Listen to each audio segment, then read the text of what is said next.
this video, we are going to be pitting two Japanese brands against each other. I've got Ignition Model on one side, Hobby Japan on the other, but let's take these out, let's compare, see how they stack up against each other starting right now.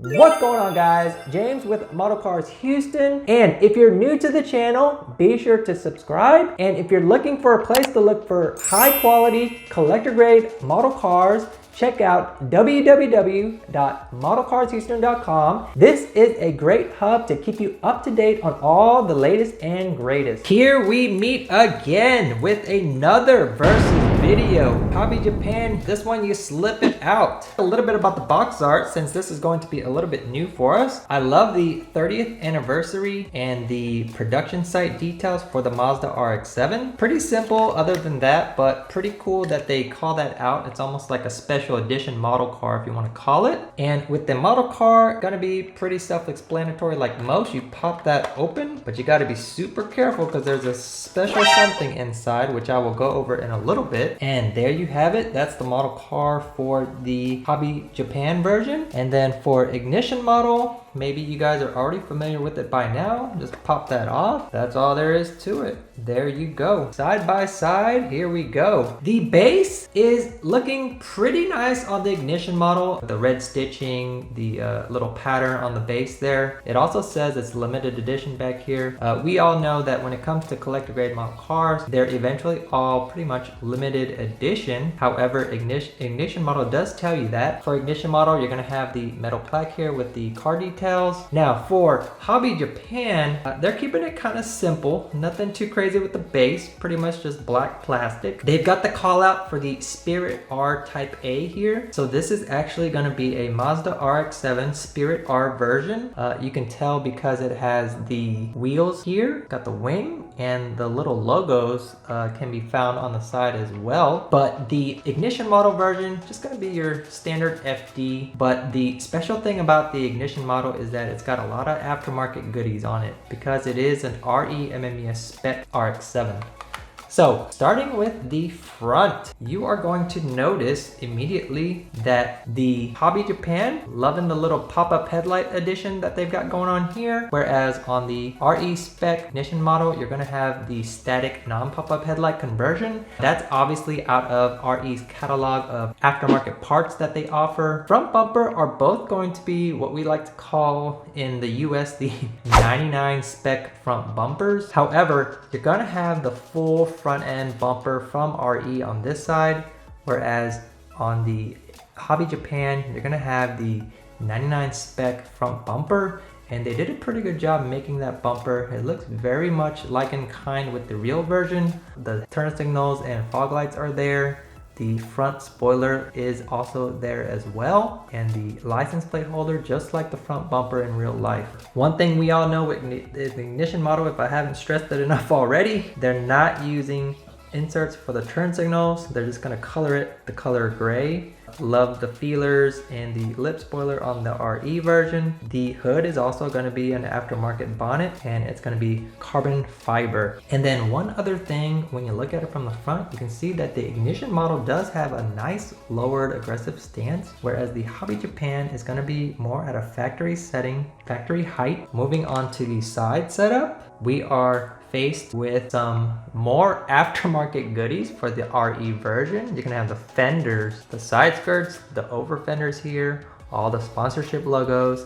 You even have aftermarket side view mirrors, whereas on the Hobby Japan version, you're going to get more of the OE Spirit R style setup. You've got the OEM wheels. You're gonna have the decal for the Spirit R. You're gonna have side markers here, the brake vent, standard OE side view mirrors. Keeping it simple, nothing too crazy, nothing aftermarket. And that is something that Hobby Japan specializes in, more in the OEM setups. And obviously with the Ignition, you're gonna get the aftermarket wheels, both gonna be wrapped with rubber tires, not plastic nonsense. And then moving on to the rear of the vehicle, we're going to have the RE spec taillights here, GT wing.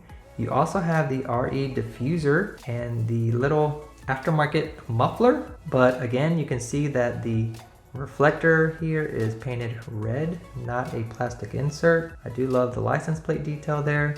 The RE Super G logo here on the wing, whereas on the Hobby Japan version, it looks like they're using an insert for the taillights. Really hard to tell actually, but I want to say they used a plastic black insert and then they put the stickers on it. However, on the reflector version here, they also have it painted. You do have the stock exhaust, the logos here. This is actually a wing that comes on the Spirit R variants. And then for the rear down here, it's just gonna have the factory plastic diffuser section. They do have the 99 spec taillight version here with the round circles. And then moving on to the driver's side, we have everything that you would expect from the passenger side. For the Hobby Japan version, I do like that they have the red bucket seats in there for the Spirit R.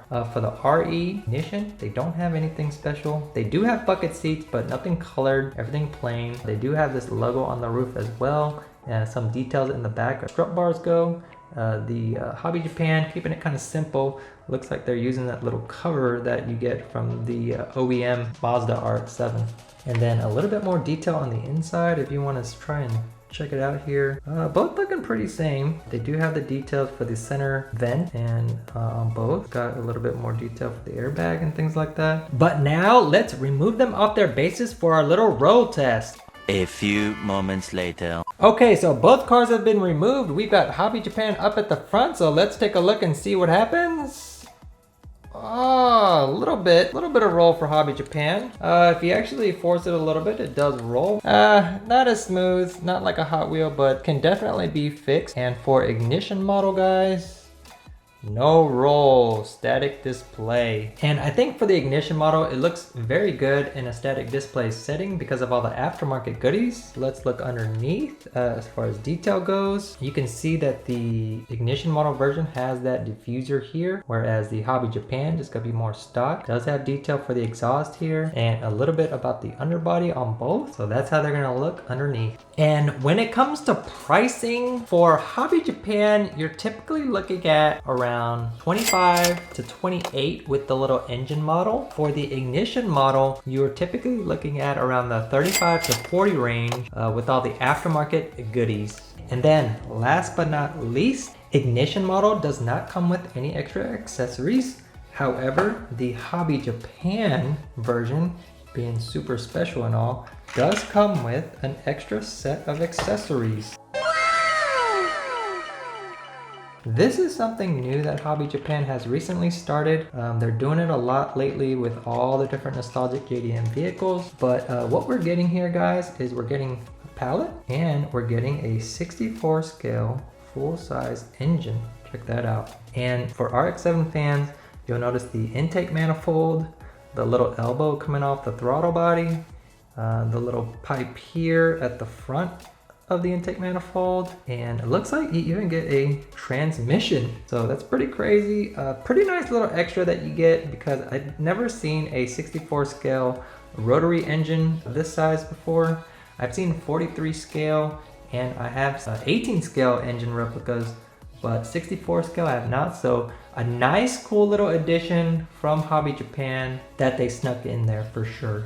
So question of the day, which one would you prefer? Do you prefer the aftermarket approach of ignition model? Or would you rather have the more subtle OEM look of Hobby Japan and the extra goodie that they put inside? Let me know down in the comments below which one you think is good. If you enjoyed this video, give it a like. And if you want to see more videos just like this, you can check them out in the next slide. I will see you in those videos or my next video.